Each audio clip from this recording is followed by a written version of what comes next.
Aleppo adalah kota di Suriah yang menjadi padang kurusetra atau battleground perang antara ISIS dan tentara Assad Suriah. Pasukan pemerintah Suriah untuk membuat ISIS mundur dan mengambil kembali Aleppo menggunakan strategi bumi hangus. Kita melihat Ukraina sekarang. Apakah Rusia menggunakan taktik yang sama dalam invasi kali ini? Menjadikan Ukraina Aleppo-nya Eropa. Apakah pelajaran yang bisa diambil bagi Indonesia yang secara geostrategi harus memiliki pandangan tajam ke depan? Karena mungkinkah malah Indonesia ke depan jadi Ukrainanya Asia Tenggara? Banyak pejabat Indonesia yang masih belum paham arti perang di Ukraina dan bagaimana memanfaatkan perang militer tersebut untuk kepentingan bangsa. Aslinya mungkin karena darah pejabat yang menjabat di banyak jabatan politik darahnya belum NKRI utuh, karena memang mungkin belum pernah mengikuti keilmuan Lemhanas atau tidak mengikuti penataran P4 dengan benar dulunya. Mungkinkah begitu? Siapa yang tahu? Kita melihat lebih rinci lagi sekarang tentang posisi Indonesia secara geografis. Kita bisa menganggap diri kita Rusia, kita bisa menganggap diri kita Ukraina, kita bahkan bisa menganggap diri kita Tiongkok, juga bisa menganggap diri kita Amerika. Kalau kita menganggap diri kita Ukraina, Ukraina merasa secara negara sejarah mereka lebih tua daripada Moskow, di mana Kiev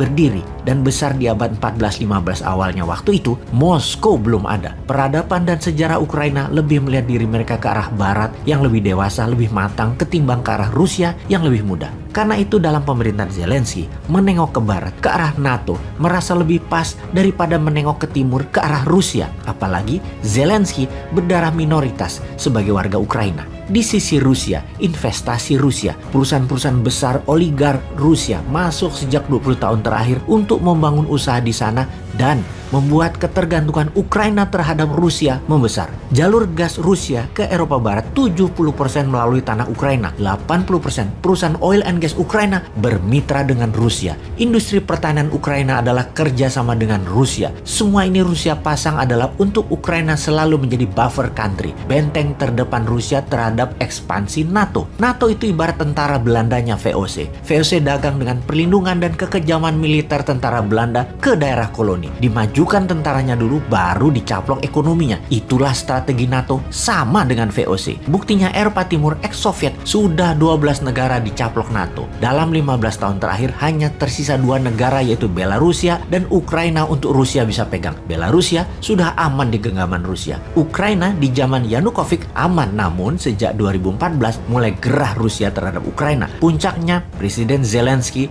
2019 yang memang terang-terangan pro NATO dan mau bergabung dengan EU atau Uni Eropa. Bahkan bersiap menggunakan mata uang euro untuk memperlancar usahanya tersebut. Zelensky mengkriminalisasi lawan politiknya dan banyak memenjarakan orang-orang oposisi pro Moskow. Secara ekonomi, perlahan mempersulit investasi Rusia di Ukraina diganti perlahan dengan perusahaan-perusahaan Eropa Barat, Inggris, dan Amerika. Rusia asli gerah, sangat murka, dan dengan apa yang Zelensky dan kaki tangan asing Eropa Barat yang terus memprovokasi Ukraina agar menengok ke barat. Investasi Rusia terancam, kedaulatan Rusia terancam. Rusia ambil tindakan, serbu Ukraina dan jadikan Aleppo Ukraina. Bercermin pada Indonesia sekarang, di tahun 1966 ada kudeta politik di mana Indonesia di masa itu sudah mulai miring ke komunis. Perang dingin atau Cold War sejatinya adalah perang ideologi, perang komunis versus demokrasi. Maka perluasan wilayah komunis pro Moskow dan pro Beijing dan perluasan wilayah demokrasi pro Washington terjadi di seluruh dunia. Perangnya bukan langsung Soviet versus Amerika, tetapi pakai proksi di dalam sebuah negara perangnya. Karena itu disebut perang dingin, main proksi. Kembali ke Indonesia, di tahun 50-an akhir dan tahun 60-an awal, militer Indonesia adalah negara terkuat di selatan Khatulistiwa. Indonesia is the strongest country in Southern Hemisphere. Waktu itu, akan jatuhnya Indonesia ke tangan komunis, sebuah ancaman kedaulatan demokrasi, yang mana demokrasi adalah barang dagangannya Amerika dan sekutu. Untuk menjaga Malaysia dan Singapura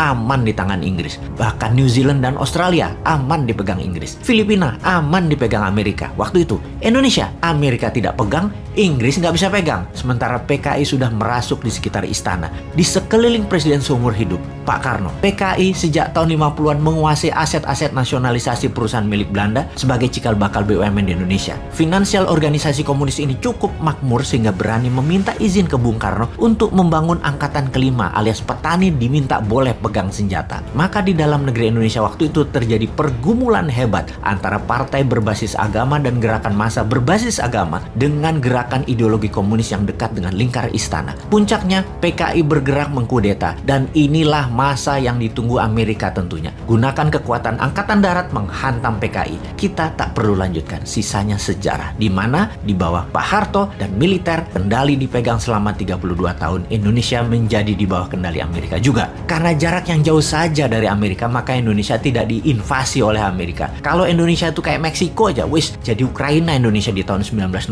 itu. Jadi karena jauh jaraknya dari homeland Amerika, Amerika pakai rezim, pakai pemerintahan bentukan, tidak pakai invasi militer, tetapi pakai pemerintah bentukan yang harus nurut dengan Amerika. Kita bercermin dengan kasus tadi, itulah yang dilakukan Moskow sampai Yanukovych dikudeta secara konstitusi. Kudeta yang disponsori oleh Barat plus CIA, di mana di Indonesia juga sama di tahun 1998 untuk menghancurkan Pak Harto yang mulai tidak nurut dengan Amerika. Indonesia ekonominya ditembak dulu pakai economic hitman. Indonesia bangkrut, masuk ke IMF, dan tergulinglah Soeharto. Ditukar dengan reformasi, pemerintah pengalihan, hingga mulai masuk ubah Undang-Undang 45 dengan Undang-Undang 2002. Masuklah demokrasi one man, one vote. Sekali lagi, sisanya sejarah. Suara demokrasi di negeri yang belum dewasa, harganya murah. Semuanya main duit, dibungkus dengan komunikasi media yang masif. Selesai sudah. Kemudian pemerintahan berganti-ganti sehabis reformasi selama hampir 24 tahun ini. Kepentingan politik berganti sesuai dengan siapa pendukung utama di belakangnya. Saat ini misalnya, ketika blok Rokan dilepas dari tangan Amerika, Freeport dinasionalisasikan, blok Mahakam lepas dari tangan Amerika, dan banyak lagi yang lepas dari Amerika, keinget aset Rusia lepas dari tangan Rusia di Ukraina. Makanya Rusia marahnya luar biasa, nggak terjadi apa yang terjadi sekarang. Untungnya Indonesia sekali lagi jauh dari Amerika. Kalau dekat, sudah diinvasi. Jadi, kalau jauh bagaimana? Katanya akan dicarikan yang pro Amerika dan akan dibuat jadi pemimpin, namun harus geser dari Tiongkok ke Amerika. Apakah benar akan begitu nantinya Indonesia? Pertanyaannya sekali lagi, siapakah Zelensky-nya Indonesia nanti? Apakah diam Eropa Barat, baca Tiongkok ya, di Indonesia nantinya? Akankah selamanya Indonesia pejabatnya yang berkuasa harus pakai sponsor asing seperti yang sudah-sudah? Waduh, jangan sampai Indonesia jadi Ukraina deh. Kapankah Indonesia menjadi negara yang rakyatnya tidak bisa dibeli, juga pejabatnya tidak bisa dibeli? Hai, kamu tahu nggak sih? Pakai Dinaran, kalian bisa beli emas dengan biaya 10.000 aja loh. Kamu bisa transaksi emas dengan sistem digital jauh lebih mudah. Beli emas, belanjakan emas, ambil emas, beri atau transaksi emas bisa dimanapun kalian lakukan. Selain itu, rupiahmu jauh lebih aman dengan underlying emas tanpa takut berkurang dan cenderung naik setiap waktunya. Di Dinaran, setiap rupiahmu bernilai emas. Jadi, download Dinaran sekarang juga.